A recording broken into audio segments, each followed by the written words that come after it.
My background is I'm a mechanical engineer. I qualified as a mechanical engineer, but for around about the last 25, 30 years, I have worked in what might be called economic development projects, particularly with regards to innovation and particularly with regards to low carbon.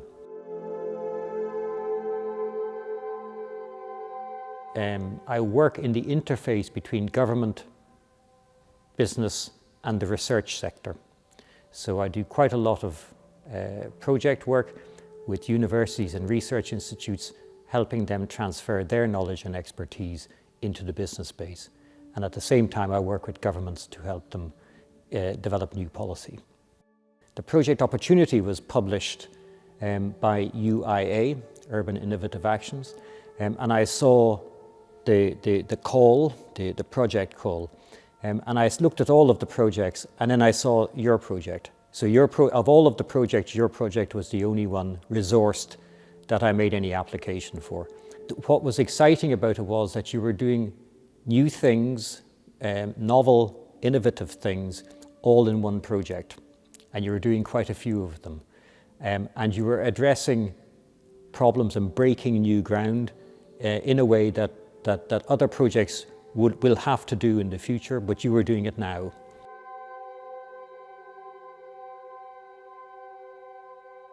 There are several things that make this project unique. The first is that you are introducing a DC backbone, the DC element of the project, direct current element of the project, and lots of renewable technologies. They create their electricity in DC. The second thing was that you were using a mix of very well-known electricity generating and energy generating technologies like photovoltaic cells and the VKK, the combined heat and power. They are well known. But you also were introducing things like flywheel storage and pump storage using the Transfo water tower and using that asset. That's unusual. And also linking that to battery storage. The battery storage is becoming more widespread and becoming more kind of dominant, but I hadn't seen it done in any kind of similar way. And the third angle that was actually very interesting is that you were looking to do it within a closed system, but with a link to the grid. And that introduces lots of interesting challenges when doing that. Anybody else who will try to do a system like yours will encounter challenges. They will be technical, they will be legislative or to do with the legislation and the political context, and they will be social and community related. So you have all three in one site here in terms of the proposal, and all three have to be resolved if you're going to have a successful implementation. So I anticipated that you would have some challenges. You will have lots more, but it was actually, I wanted to experience what those challenges are to see what they are and how they might be overcome.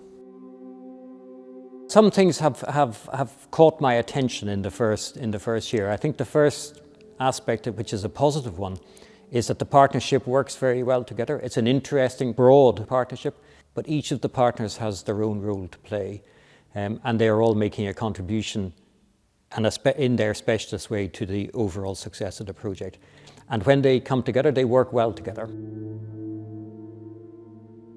You are breaking new ground in terms of how it is that you are generating electricity and how it is that you might provide that electricity to the grid. So you will have a lot of use for it locally within the site. That is fine.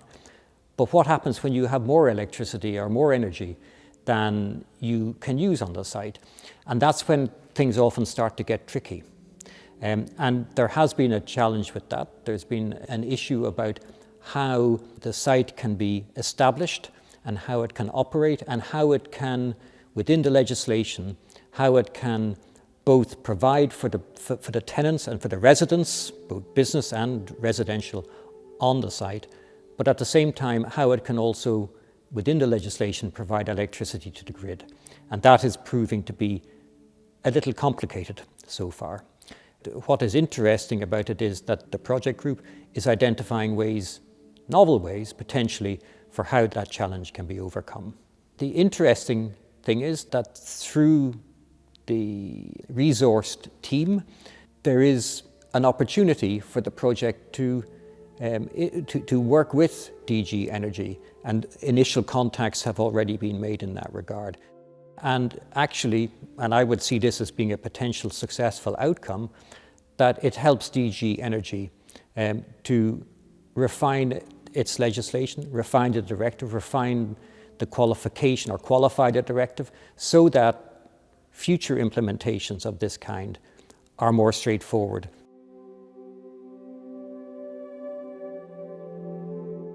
I think the project, certainly based upon the activity in the first year, the project is on track to be a successful project. I'm confident of that. There will be challenges. Some things may not happen in the way that you're hoping for them to happen, but that is not a failure. I think that what is successful for me is that you are testing how this kind of an implementation can work, and you are finding the challenges, and you're thinking about ways to overcome those challenges. So that is successful in itself.